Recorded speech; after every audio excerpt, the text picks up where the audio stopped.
Ce qu'on constate, c'est que l'intérêt est là, sauf que les gens ne sont pas prêts à se déplacer, à venir étudier ici en Gaspésie pour 3 ans. Là, on offre un cours à distance, modulaire, et puis ils ont juste à venir 2 fois 2 semaines environ. Fait qu'au niveau des coûts, au niveau de l'éloignement, en tout cas, c'est plus facile.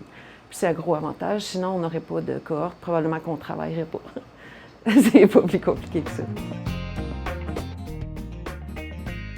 Mon nom, c'est Madeleine Bourque. Je suis étudiante à la technique en aquaculture.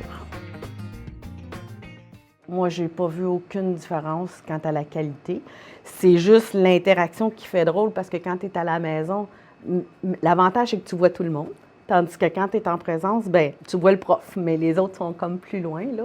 Fait que non, qualité d'enseignement, c'est tout à fait comparable. Les notes, on les reçoit via Internet. Donc, tous les élèves, qu'on soit ici ou pas, on a les notes par Internet. Fait qu'à chacun de voir s'ils veulent l'imprimer pour pouvoir mieux suivre, puis mieux étudier par la suite. Fait que non, tout à fait comparable. Fait que on choisit ce qu'on veut vivre. Dans mon cas, c'est pour ça. C'est comme ça. C'est évident que, comme étudiant, quand je suis à distance, bien encore là, il existe plusieurs modes de distance. Si je suis avec un cahier en synchrone, en asynchrone, bien, il y a peut-être certainement un mode de formation à distance qui peut s'adresser à chaque étudiant. Présentement, nous avons des élèves en synchrone, c'est-à-dire qui sont connectés à leur poste de 8h à 3h10, comme nos élèves qui sont en classe. Donc, poursuivre leur formation directement dans les mêmes heures de classe que les élèves réguliers. Et nous avons du asynchrone pour des élèves qui ne peuvent pas se déplacer et qui ont un travail à temps plein, font leur formation de soir, de fin de semaine à leur rythme.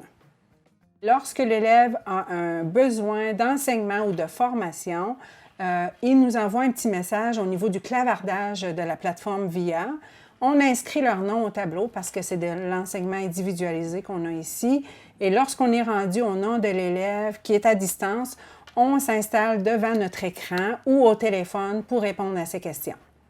Je vous dirais que l'élève à distance a le même service qu'un élève qui est en classe. Je m'appelle Alexa Vallière, j'ai 17 ans, je viens de Nouvelle, je fais mon cours au CFP La Relance de Passe-Pébiac, puis je suis à la Pocatière. J'avais pas mon diplôme, puis j'avais déjà prévu d'aller faire un DEP. Le cégep, ça m'intéressait pas, là. Je m'attendais pas que ce soit comme ça, mais je suis vraiment contente du résultat, puis disons que j'aimais pas l'école avant, puis depuis que j'ai commencé mon cours, j'aime l'école, fait que...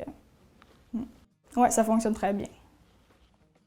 Dans une formation à distance, l'individu est beaucoup plus responsable, impliqué, beaucoup plus métacognitif, c'est-à-dire en charge de sa propre façon d'apprendre, etc. Donc, j'aurais tendance à croire qu'avec un bon encadrement, un étudiant à distance peut avoir des apprentissages de très, très grande qualité.